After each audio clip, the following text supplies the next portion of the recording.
Can I not like great books? And what do I do with that individual American spirit that I want to know everything by myself? Yeah. And number one, what you're saying is that not all great books are good. And you are correct. Okay, good. In that. And not all good books are great. And in fact, they're John Senior's idea that you need to read the 1,000 good books before you can approach the 100 great books. The great books require some background. And they're best come to if you already have a broad knowledge of things from the good books, right? All those books that were just common fare when I was growing up in the 60s and 70s, a lot of those are gone. I really think this is one of the important things about classic children's literature is, number one, they introduce you to what a story is, how to read a story. But then as they get more and more sophisticated as you go up in the intended age, an audience for those things, they start presenting you with ideas that you have to, at a very simple level, that you have to think about. And so I think anybody who grew up and they weren't a reader, and now they're trying to recover themselves, particularly people interested in classical education, and they just go straight for these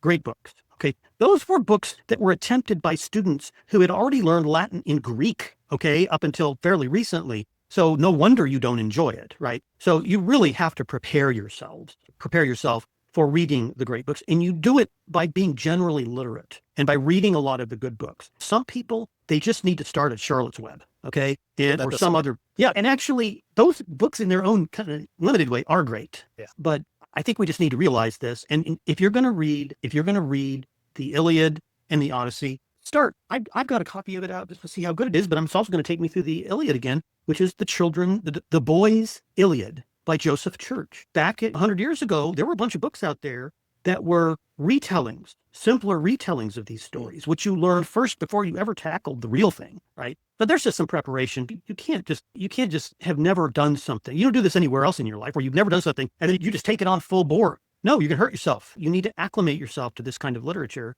And that's what a classical education really does, actually, if it's done right. And you're not only learning the languages, but you're reading all that great children's literature that used to be taught to children, not Captain Underpants and this sort of thing, or Diary of a Wimpy Child. No, this was good stuff, actually, and it prepared you for the great stuff. Yeah.